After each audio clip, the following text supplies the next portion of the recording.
Hey folks, I wanted to do a quick Mark's Minute and videotape it because it's so much stuff happening over the past week, and we're starting a new week, so we're going into a new week. God only knows what's going to happen this week, but with the administration disappearing people off of the streets of Los Angeles.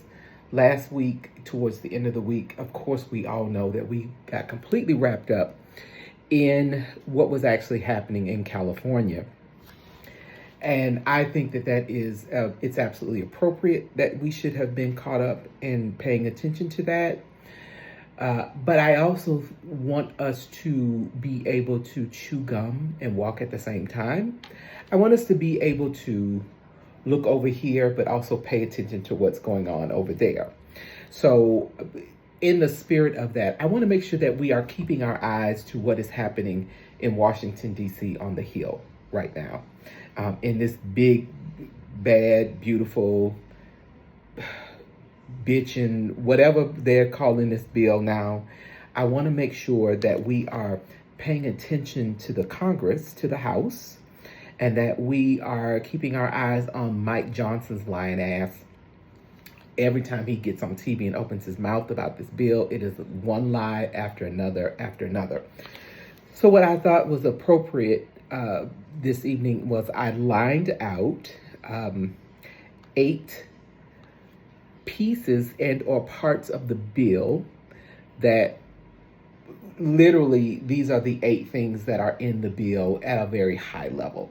And I want to make sure that you all are aware of them.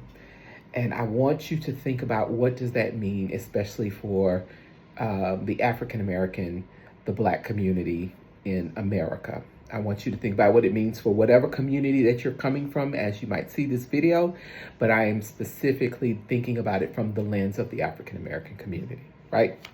So the first thing that this bill does that you need to be very, very cognizant of is that it cuts so much that it creates Trump's his overarching goal, which is the extenuation of his tax cuts from his first debacle of a presidency. And in doing so, it's going to cut individual and business taxes to the tunes of $5 trillion. That's why they're doing all of this. They're doing all of this because they are trying to hold up white wealth. You know, I'm not going to shy away from words. They're trying to hold up white wealth. They are trying to hold up white mediocrity. And so in order for them to do that, they have to find the funds to be able to fund his tax cuts. The other part of this is they are looking to increase the SALT tax. The SALT tax, that is state and local taxes, right? They want to increase the SALT tax from $10,000 to $30,000 for joint filers.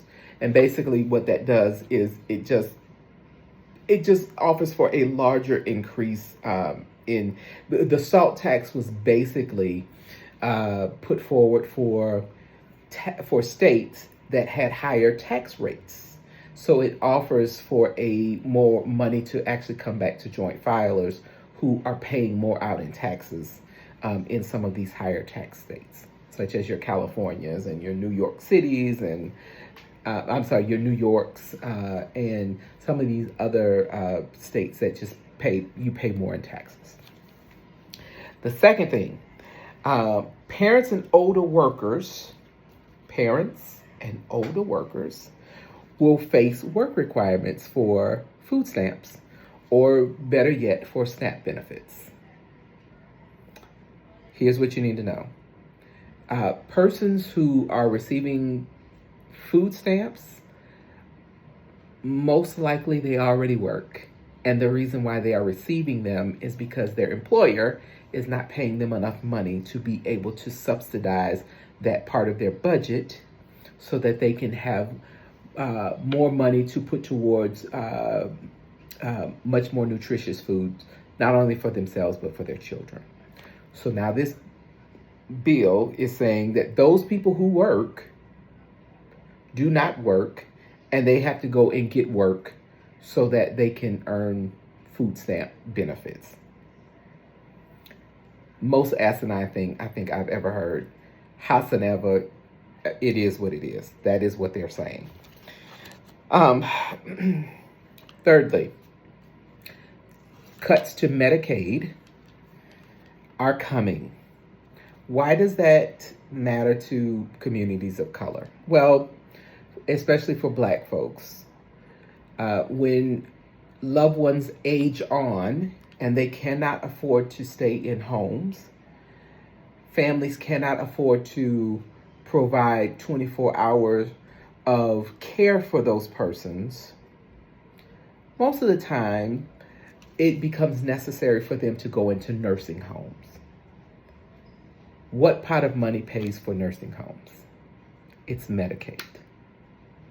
So that's why it is so, not only that, but when you have families who are on the lower spectrum of income, most of the time those children, parents, children, they are on Medicaid because that is that's the resource of last resort for most people who fall under a certain level and or a certain standard of income level to keep them from falling completely in poverty. Now, with them going after Medicaid, please know for certain that they are going to come after Medicare too. They're not just going to they're not going to just take Medicaid and be satisfied with, Medicaid benefits. No, they want Medicare too. And after they come for Medicare, you most certainly need to know that they are going to try and come for Social Security as well. Because the Doge, whatever his name is, the Dogeite, the drug addict who was over Doge, says that Social Security is a Ponzi scheme anyway. So we have to keep that in mind. Fourth, no money for Planned Parenthood. We knew that. That shouldn't surprise any of us. But you can, I guess, buy a silencer and kill somebody because there's going to be no taxes on gun silencers. I don't know that was even a thing. A MAGA kids savings account of $1,000. The way that read to me was that they were going to be paying white women to pump out babies. I don't know. I could be wrong, but I read it twice, and that's just what it sounded like to me. 6, funding mass deportation operations.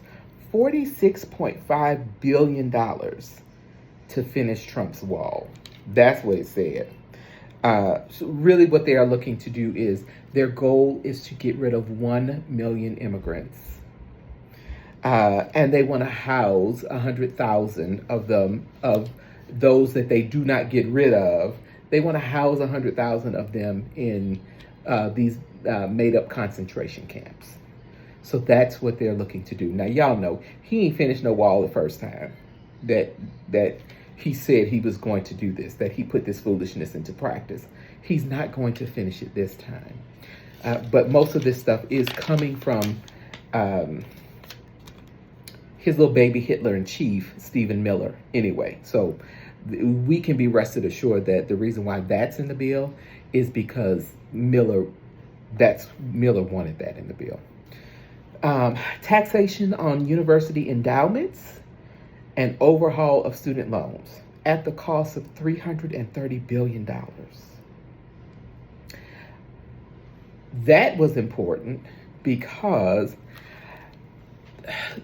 it put me in mind of and thinking about all of the persons that President Biden got through the pipeline to forgive their student loans.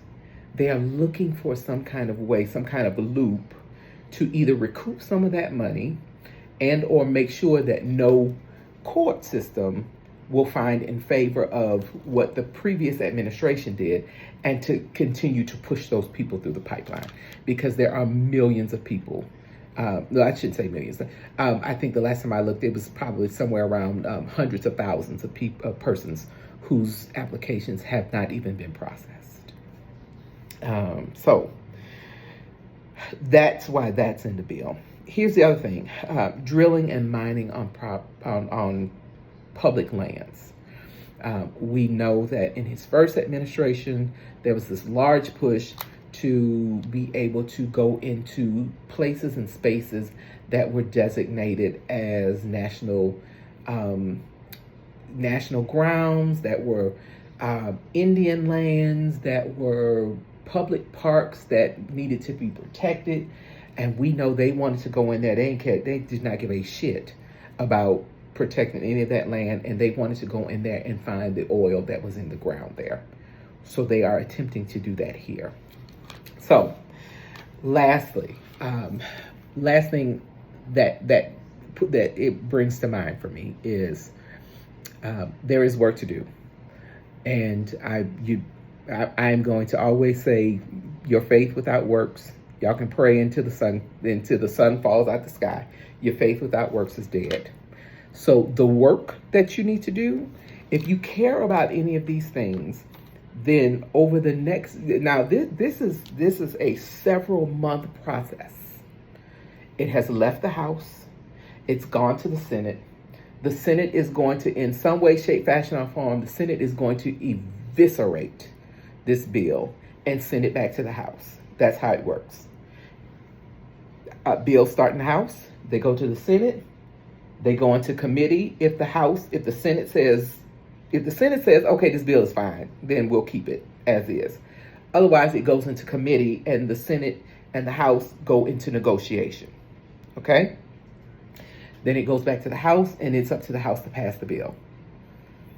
The House to pass the bill, and then it goes on to the president's desk, right?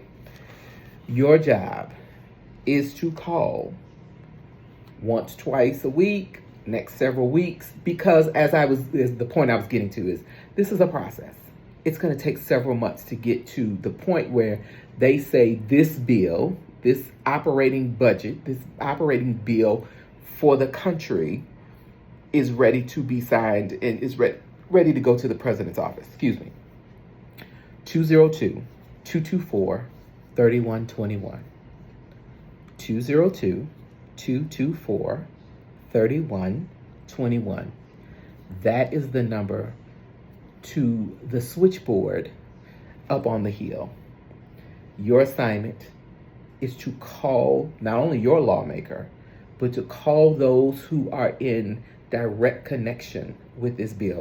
You can call your lawmaker, but I would also encourage you to call Mike Johnson's office and overload his staff and let them know how you feel about what's in this bill. That's your assignment number one. Your assignment number two is, don't just take my word for what I'm telling you. Yes, I worked on the Hill. I worked on the Hill for a member of Congress. I understand how this process works. Don't just take my word for it. I'm never going to come to you and bring you something that is just some fluff and doesn't make any sense. I'm going to try and bring you what I know is the most pertinent, and what is what are the pieces and parts of things that you need to know that make the most sense to you. But I want you to study to show your own self that the stuff that is actually happening in this country is actually happening. So you do a Google search and pull up what's in that bill, and you go even further than I've gone, because that was just 8 pieces and parts. There ain't just 8 things in this bill. Those are the 8 biggest parts of the bill that I thought that you should know. There is more in that bill. So you go and do some research.